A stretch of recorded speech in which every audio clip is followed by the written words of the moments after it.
오늘은 예레미야 21장 1절에서 14절까지 말씀입니다. 오늘 본문 말씀을 보면 이 예레미야에게 시드기야 왕이 두 사람을 보냅니다. 그 두 사람이 바스훌과 스바냐입니다. 그게 21장 1절에 나오거든요. 1절을 보시면 여호와께로부터 예레미야에게 말씀이 임하니라. 시드기야 왕이 말기야의 아들 바스훌과 제사장 마아세야의 아들 스바냐를 예레미야에게 보내니라. 왜 보냈을까요? 2절에 보니까 바벨론의 느부갓네살 왕이 우리를 치고 있습니다. 그러니까 너는 우리를 위하여 여호와께 간구하라. 그러니까 이게 무슨 말이에요? 바벨론이 쳐들어왔어요. 그러니까 지금 바스훌과 스바냐를 보내서 예레미야에게 기도해 달라고 지금 요청을 하고 있어요.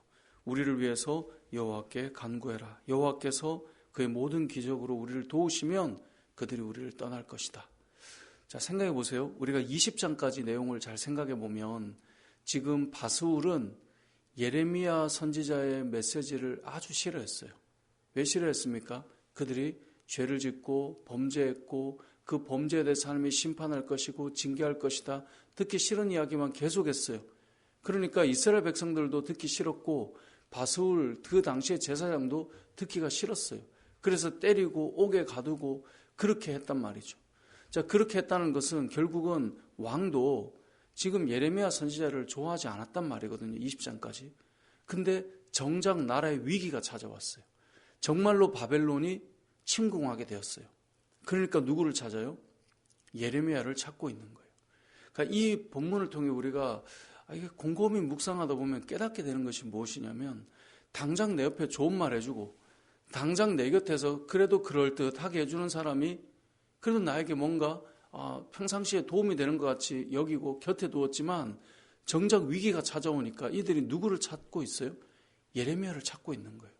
정말 위기가 찾아오니까 정말 어려움이 찾아오니까 그 당시에는 듣기 싫었던 말이고 그 당시에는 징계의 말을 자꾸 선포하니까 가까이 하고 싶지도 않고 때리고 가두고 말도 못하게 하고 이랬단 말이죠. 그런데 정말 위기가 오니까 누가 진짜 하나님의 사람이라고 생각했습니까? 시드기야 왕이 바스훌을 곁에 두고 있었지만 지금 예레미야를 찾고 있는 거죠.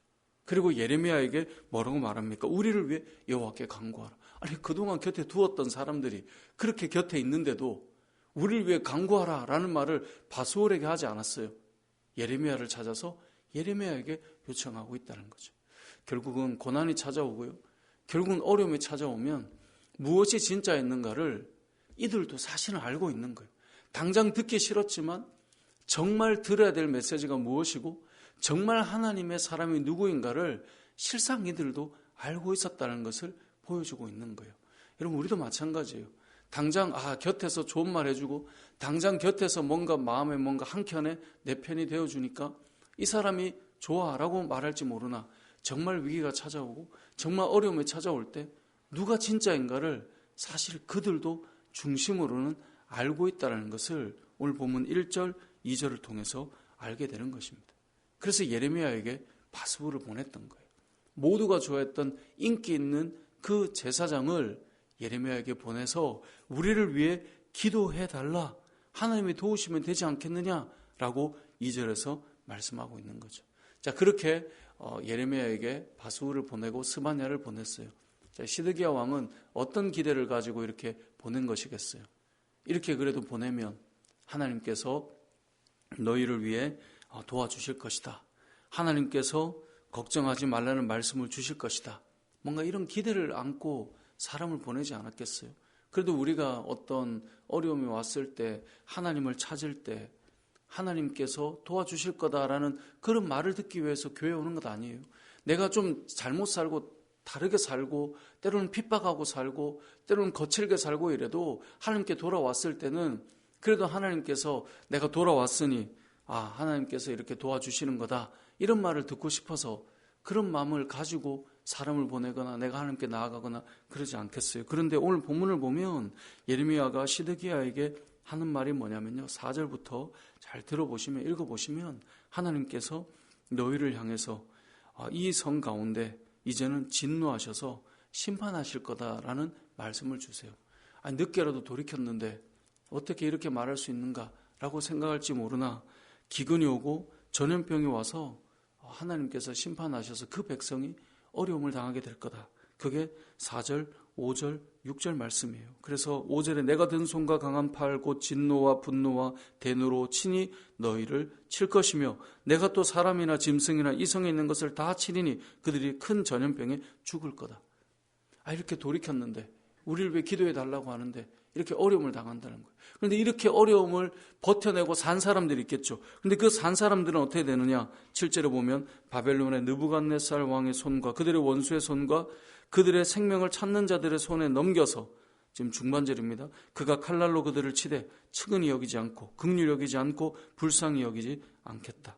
전염병과 칼과 기근에서 남은 자를 이제는 바벨론이 쳐들어와서 철저하게 징계할 것이다 라고 말씀하면서 측은히 여기지도 긍휼히 여기지도 불쌍히 여기지도 않을 것이다 라고 말씀해요. 그래도 예레미야에게 사람을 보냈다는 것은 그래도 지금이라도 좀 도움을 구한다면 응답해 주셔야 될 것 같은데 그렇지 않는 거죠. 저는 이것을 보면서 우리에게는 항상 시간이 우리의 편이다라고 볼 수 없다는 생각을 해봅니다. 뭔가 기울어지는 시간이 되면 이제는 심판이 밀려오는 거예요. 그 전에 돌이켜야 된다라고, 그 전에 잘못되었다는 것을 회개해야 된다고, 그 전에 목이 곧았다는 것을 말씀하실 때 돌이켜야 된다라고 그렇게 말할 때 듣지 않고 있다가 이제는 시간이 기울어졌어요. 이제는 하나님의 징계가 시작됐어요. 이제는 하나님의 진노가 시작됐어요. 이제는 긍휼히 여겨주시지 않아요. 여러분 성경을 보면 왜 하나님께서 긍휼히 여겨주시지 않을 때가 오냐면 그 죄의 값이 얼마나 처참하고 얼마나 그 죄의 값이 우리에게 크게 작용하는가를 하나님께서 깨닫게 하실 시간이 와요. 그걸 우리가 미리 알고 회개하면 괜찮은데 그것을 돌이키지 않아서 그 시간이 밀려오면 아니 그때라도 회개하면 돌이켜 주셔야죠가 아니에요. 그때는 죄라고 하는 것이 당장은 달지만 우리에게 얼마나 쓰고 우리에게 얼마나 고통스럽고 우리에게 얼마나 어려운 것인가를 하나님께서 깨닫게 하시는 시간이 찾아온다는 거예요. 그때는 하나님 제가 왔잖아요 라고 하는데 늦었단 말이에요. 그래서 이 시간이 기울어지면 그때는 우리가 그것을 다 겪어내야 된단 말이에요. 그래서 우리가 선제서를 볼 때 늘 깨닫는 것이 무엇입니까? 주의 말씀이 들릴 때 그때 돌이켜야 돼요. 하나님께서 시간을 주셨을 때 돌이켜야 돼요. 그렇지 않으면 죄가 정말 당장은 달지만 우리에게 얼마나 크게 아프게 작용하는가를 깨닫게 되는 것입니다.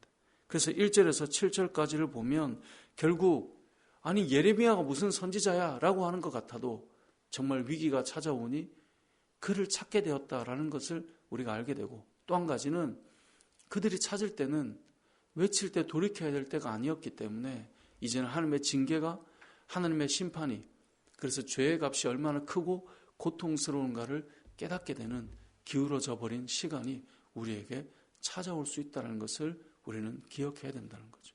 자, 그렇게 되면 8절에 가보면 어떤 일이 일어나는가? 여호와께서 말씀하시기를 보라 내가 너희 앞에 생명의 길과 사망의 길을 두었노라 너는 이 백성에게 전하라 하셨느니라. 자, 여러분 생명의 길 하면 어느 곳으로 나가는 것이 생명의 길일까요? 하나님께로 말씀으로. 사망의 길은 뭘까요? 세상에 다른 것을 의지하고 이탁하는 것. 우리는 이렇게 머리에 딱 갖춰져 있죠. 그런데 오늘 본문의 8절의 생명의 길은요 하나님을 말씀하는 게 아니에요. 이 9절에 가보면 이 성읍에 사는 자가 이렇게 죽게 되니까 이들이 지금 어디로 가야 살게 되느냐? 너희를 애워싼 갈대인에게 나가서 항복하는 자가 살 것이다 라고 말해요. 지금 이 살 길은요 하나님이 아니에요. 이미 이들은 징계를 받게 될 거예요. 그래서 갈대아 사람들, 이 바벨론 사람들이 둘러 진쳐서 너희를 정복할 건데 항복해라. 지금은 항복해야 너희가 오히려 살게 될 거다라고 말씀하고 있어요. 그러니까 처음에 살 길은 하나님이 맞는데요. 이제는 둘러싼 바벨론에게 항복하지 않으면 이들이 죽게 된다라고 말해요. 그걸 거절하고 그들과 대항하면 죽게 된다라고 말씀해요. 그런데 이스라엘 백성들이요 참 재밌는 게 이러한 상황이 되면 또 하는 말씀 잘 안 들어요. 그래서 우리가 역사서를 보면 이제 역대기를 쭉 보다 보면 나오는데요. 바벨론이 침공했을 때 이들은 하나님 앞에 구했는데요. 살 길이 바벨론이다라고 말할 때 이스라엘 백성들은 어디를 향하냐면 애굽에게 도움을 요청해요. 그래서 결국은 애굽에게 원조를 요청했다가 완전하게 바벨론에게 함락되고 무너지고 말아요. 그러니까 이스라엘 백성들의 모습을 보면 마지막까지 하나님의 말씀이 그들에게 선포될 때 그 말씀을 그래도 이제는 이렇게 가야 돼 라고 말하는 것까지도 받아들이지 않아요. 오늘 우리가 이 말씀을 보면 우리의 머릿속에도 생명의 길, 사망의 길 이러면 그러니까 머릿속에 딱 짜여져 있거든요. 생명의 길은 하나님, 사망의 길은 바벨론. 그런데 그게 아니라 예레미야는 너희가 살기 위해서는 바벨론에게 항복해야 된다. 그래야 그나마라도 피해가 최소한이 될 것이다 라고 예레미야를 통해 말씀을 주셨단 말이에요. 그런데 그게 들리지 않아요. 사람들이 한번 정해놓은 뭔가 이게 있으면 그것대로만 가게 되는 거예요. 그래서 살 길이 무엇인지 그리고 사망의 길은 무엇인지를 오늘 본문이 우리에게 알려주고 있는데요. 우리도 오늘 이 본문을 통해 기억해야 될 것은 하나님께서 우리에게 꾸준히 말씀하세요. 우리가 뭔가를 잘못할 때는요, 하나님께서 계속 누군가를 통해 하나님께서는 계속 말씀하세요. 하나님께서는 지금도 선지자를 세워서 보내서 이건 아니지만 우리에게 늘 강단에서나 아니면 요즘에는 여러 말씀의 통로들이 있지 않습니까? 말씀들을 통해서 또 때로는 내가 펼치는 그 말씀의 본문을 통해서 때로는 어떤 믿음의 지체와 함께 말씀을 나누는 가운데 생각하지 않았던 그 말씀을 들리게 하시면서 하나님께서 우리에게 말씀하실 때 그때 우리가 잘 듣고 순종하는 것이 가장 지혜로운 것이고 그것이 늦어지면 우리는 깨닫는 시간이 찾아오게 돼요. 이게 당장은 좋아 보이지만 얼마나 그게 고통스러운가. 몸소 체험하게 하셔서 돌이키게 하시거든요. 그 돌이킴까지 가지 않도록 우리의 삶을 잘 세워나가야 될 것이고 뿐만 아니라 하나님께서 그래도 마지막에 이게 너희에겐 살 길이야. 길을 열어놓으실 때는 그것을 또한 들을 수 있는 귀가 필요한데 정해놓은 우리의 머리의 사고로 모든 것들을 결정하는 것이 아니라 그때마다 하나님의 말씀을 들을 수 있는 것, 그것이 우리가 그때 살 길은 무엇인지를 깨닫게 되는 것인데요. 저와 여러분의 삶 속에 하나님의 음성이 늘 들리고 기울어진 시간이 오기 전에 하나님 앞에 순종하고 돌이키는 믿음의 삶이 우리에게 잘 펼쳐질 수 있기를 주님의 이름으로 축복합니다. 아멘.